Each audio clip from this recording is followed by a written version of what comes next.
Hello everyone, welcome back to my channel. अगर आप भी Bodoland university BEd entrance test की तैयारी करना चाहते हैं तो आप मेरे चैनल को सब्सक्राइब कर सकते हैं। ये है लेक्चर नंबर 2।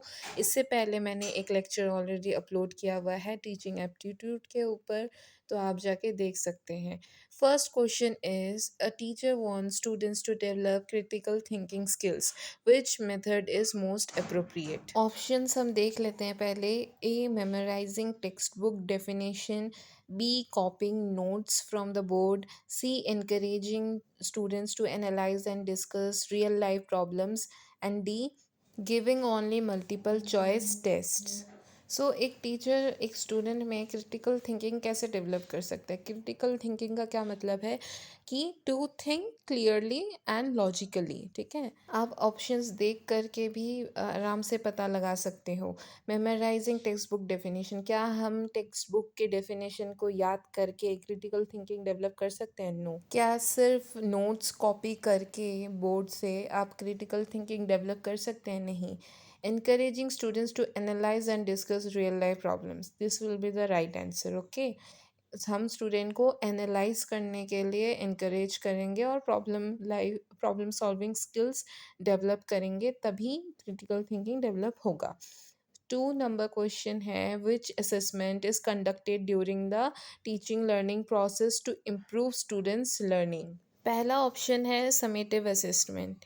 समेटिव असेसमेंट कब होता है? जब आप एक पूरा लेसन ख़त्म कर लेते हैं, यानी जो आपका फाइनल एग्ज़ाम होता है उसको हम समेटिव असेसमेंट बोलते हैं। समेटिव असेसमेंट में क्या होता है, आपको ग्रेडिंग दिया जाता है, आपको मार्क्स दिए जाते हैं, आपका आगे प्रमोशन होता है दूसरी क्लास में, तो वो होता है समेटिव असेसमेंट।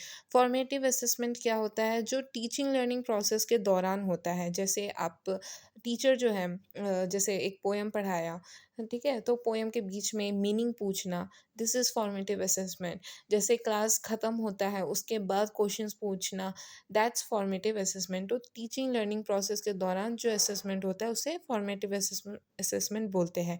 और तो right answer will be B. C क्या है? Diagnostic test. डायग्नोस्टिक टेस्ट क्या होता है? ऐसा टेस्ट जो हम बच्चे का कोई प्रॉब्लम, जैसे मान लो उसको किसी चीज़ में प्रॉब्लम हो रही है, स्पेलिंग्स में प्रॉब्लम है, उसको लिखने में दिक्कत है, तो हम वो टेस्ट करते हैं ताकि हम उसको उसके प्रॉब्लम्स को डायग्नोस कर पाए, यानी फाइंड आउट कर पाए, तो वो टेस्ट होता है डायग्नोस्टिक टेस्ट। प्लेसमेंट टेस्ट क्या होता है? प्लेसमेंट का क्या मतलब है? जैसे जॉब के लिए जो टेस्ट होते हैं, जो इंटरव्यूज़ वगैरह होते हैं, उसको बोलते हैं प्लेसमेंट टेस्ट। उसके बाद चलते हैं question number 3, which of the following is a characteristics of learner centred teaching. Learner centred teaching क्या होता है? जहाँ पे लर्नर को सेंटर में रखा जाता है, यानी लर्नर का नीड्स एबिलिटी उस हिसाब से हम टीचिंग करते हैं। तो ऑप्शन ए है, टीचर डोमिनेट्स द क्लासरूम। एक क्लासरूम को जिसको टीचर डोमिनेट कर रहा है, यानी टीचर ही लेक्चर दिए जा रहा है, ना वो बच्चों का कोई इन्वॉल्वमेंट करवा रहा है, ना बच्चों का कोई फीडबैक ले रहा है, तो क्या ये एक लर्नर सेंटर टीचिंग है? नहीं। फिर देखते हैं option number B, students actively participate in learning. Students जो है वो एक्टिवली पार्टिसिपेट कर रहे हैं लर्निंग में, तो this will be the right answer. जहाँ पे लर्नर जो सीख रहा है वो पार्टिसिपेट करता है, उसी को बोलते हैं learner center teaching. Next option है, student only listen to lecture. Student सिर्फ लेक्चर सुन रहे हैं, तो ये ऑप्शन गलत हो जाएगा कि स्टूडेंट अगर सिर्फ लेक्चर सुन रहे हैं, दैट मीन्स स्टूडेंट कुछ कर नहीं रहा है, वो बस सुन रहा है, तो that's passive learning. Okay, learner centred होने के लिए स्टूडेंट्स को एक्टिवली पार्टिसिपेट करना पड़ेगा। फिर आता है option D, teacher gives all the answer. Teacher सारे आंसर देते देता है, तो वो भी गलत है, वो टीचर सेंटर्ड टीचिंग हो जाएगा। लर्नर सेंटर्ड में लर्नर आंसर दे रहा है, लर्नर पार्टिसिपेट कर रहा है, क्वेश्चन पूछ रहा है, that's learner centred teaching. Question number 4. According to NEP 2020, the medium of instruction should preferably be in the dash at least up to grade 5. किस भाषा में मीडियम ऑफ इंस्ट्रक्शन होना चाहिए? ठीक है, अकॉर्डिंग टू NEP 2020। तो ऑप्शन ए है English, B Hindi, C mother tongue home language. C will be the right answer. ये तो आप सबको पता ही होगा NEP 2020 का। फिर आता है क्वेश्चन 5। ये तो मैंने आपको प्रीवियस लेक्चर में भी बताया था, इंक्लूसिव एजुकेशन मीन्स, आप ऑप्शन देखो, आंसर करने की कोशिश करो इन द कमेंट सेक्शन। इसका सही आंसर है option number C, educating all learners together regardless of their differences. चाहे कोई भी डिफरेंस हो स्टूडेंट में, लेकिन सबको एक साथ एजुकेट करना, ये है इंक्लूसिव एजुकेशन। किसी का धर्म, जाति या जेंडर या उसका मतलब अगर वो स्पेशली एबल्ड हो, तो वो सब नज़रअंदाज करते हुए सबको इक्वली एजुकेट करना, वो उसे कहते हैं इंक्लूसिव एजुकेशन। फिर आते हैं क्वेश्चन 6 पे, which quality is most essential for an effective teacher. एक इफ़ेक्टिव टीचर बनने के लिए कौन सा क्वालिटी आपको चाहिए? A, strict discipline only. गलत, स्ट्रिक्ट डिसिप्लिन ज़रूरी नहीं है। B, subject knowledge along with empathy and communication. C, giving maximum homework. गलत है ये। D, completing the syllabus quickly. Syllabus quickly complete करना। गलत। Option B will be the right answer. Subject knowledge होना बहुत ज़रूरी है एक गुड टीचर के लिए।